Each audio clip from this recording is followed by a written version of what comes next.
That segment was about jobs. We now have our second question. Let's roll tape, please. Hi, my name is Majed Abu El-Ela. I'm from Guelph, Ontario.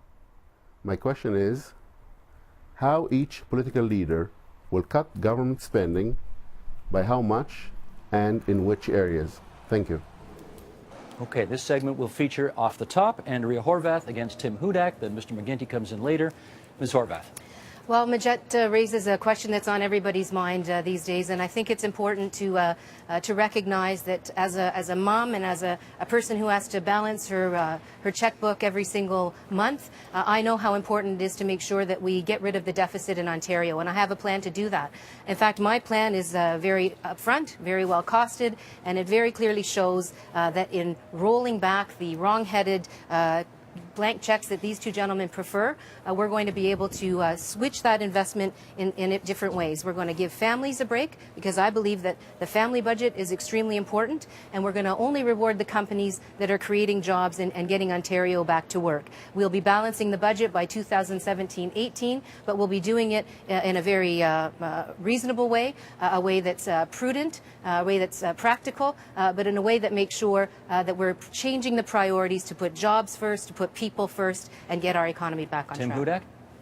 Well, Majed, you know, the problem is that we have a government today that has not set the priorities, and they're trying to be all things to all people. You know, the last 8 years under Dalton McGuinty, the economy has grown by a total of 10%. It's not a great record. Those are the facts. And government spending has increased by 80%. And I asked you, Majed, is your healthcare system 80% better? Are your roads 80% better? So much of that has been wasted and hasn't gone into the front line. So here's what we need to do. You can't run your house like that. You can't run a business like that. And you cannot continue to run the province of Ontario like that. So we'll set priorities, health and education. We'll invest more in those areas. It's the right thing to do.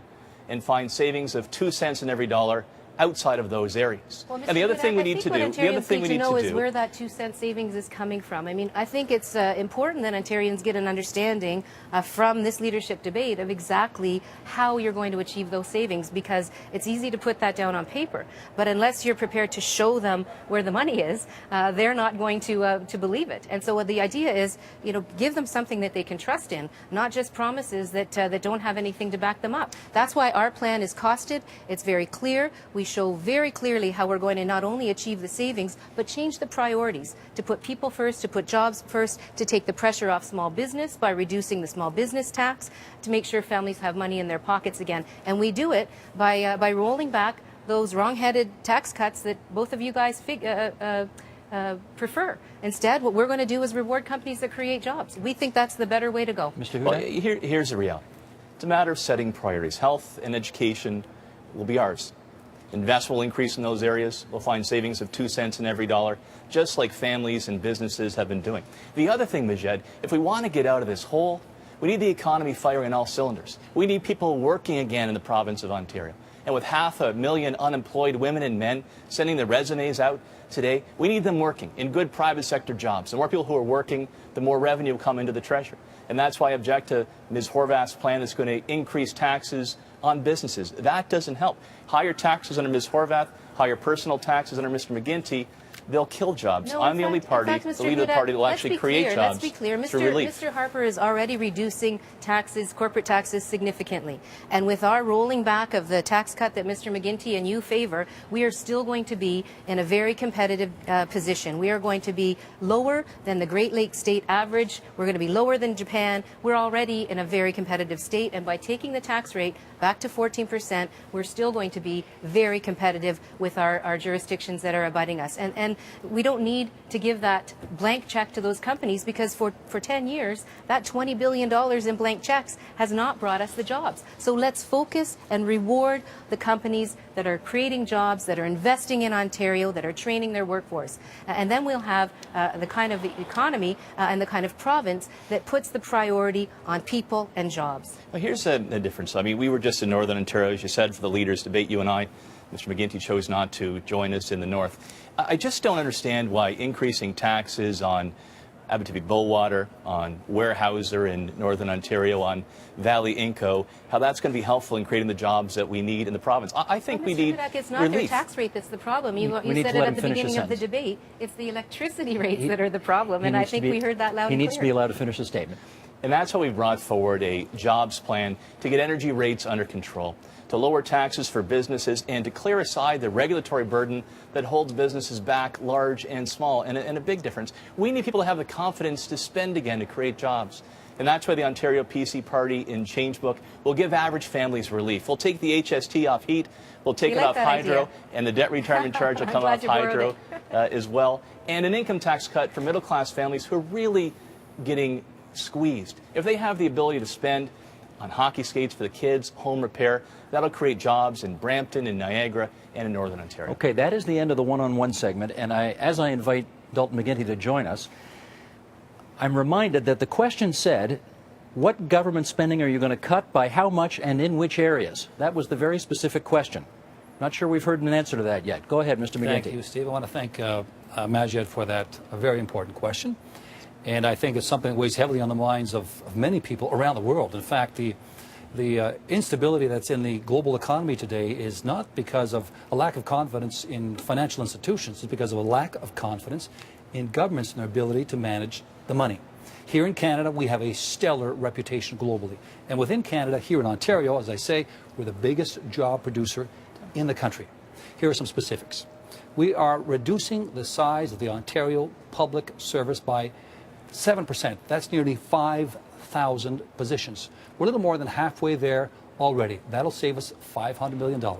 Beyond that, we're going to find another $200 million in savings inside our government agencies, boards, and commissions.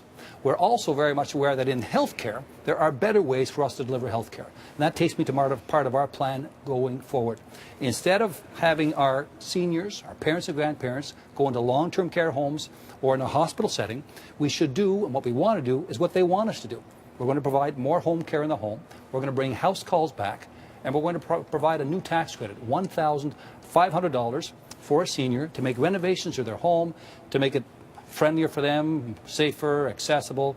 It might mean a ramp instead of stairs, or one of those stair lifts that takes you up to the second floor, or a walk-in, those kinds of things. Mr. McGuinty, you actually had 8 years to try to implement those kinds of programs, and it's kind of frustrating when we have seniors right now in Ontario who have been living together for 65 years of marriage and are being told they have to go into separate long-term care homes. That's not the kind of health care, that's not the kind of long-term care solution that we need in Ontario. But I think I did answer Majet's question by saying what we're going to do is make sure that the wasteful spending of money towards giving these blank checks to corporations is going to be rolled back. That's a significant amount of room that gives us in terms of the budget. We're also going to change the priority in healthcare. Unfortunately, Mr. Hudak and Mr. McGuinty didn't support a bill that I put forward to cap the CEO salaries in the public sector. There's no way that we should have a priority being the CEO of a hospital getting his six-figure raise every single year, while a woman like Marita DeVries in London loses the nurses that help her through her breast cancer treatment. That is the wrong priority in healthcare. That's your record, Mr. McGuinty. We're going to put patients first in the healthcare system. Just back to Mr. McGuinty on this. I just don't believe, sir, that the man that brought us the e-health scandal, where $1 billion went down the drain, one of the biggest scandals in the history of the province, and a premier who was on track to doubling our provincial debt. What took 35 premiers 142 years to do, you, sir, will do during your time in office. We just cannot afford that runaway spending. So let me address a bit more Majed's question. First, I'm going to reduce the size of my cabinet. I'm going to actually start leadership at the top. My cabinet will be at least 20% smaller and more focused on the priorities of families today. And we'll also review every one of the 630 agencies, boards, and commissions in our province. Believe it or not, 630. My little girl, those of you that have a little one at home, my little girl Miller could take the fridge magnets with the letters on them, put any 3 letters on the fridge in any order she wants to, and she'll get some government agency that you've never heard of, but you're paying millions and millions a year to sustain. We'll go through every one with a very simple test. If it works, keep it. If it's broken, then you fix it. But if it can no longer justify its value to the families who pay the bills, you have to close it down. Mr. McGuinty. My friend, Mr. Hudak, references government spending and the deficit. The deficit is significant, and I would not deny that. But we've done a few good things working together during the course of the past 8 years. We've built 400 new schools. We've built 18 new hospitals. 6 of those were in the north. Right? We've invested in thousands of kilometers of new transmission lines, thousands of megawatts of new generation. We've hired 11,500 more nurses, 2,900 more doctors, 10,000 more teachers and the like. So that's where the money has gone. And then we were hit by a terrible recession. And we joined in concert with the federal government and governments around the world. We borrowed money and stimulated the economy. We created thousands of jobs. We supported the auto sector. We referred to that as corporate welfare, but there were 400,000 jobs and they're hanging in the balance. We thought it was important to help those families. And we supported retraining programs.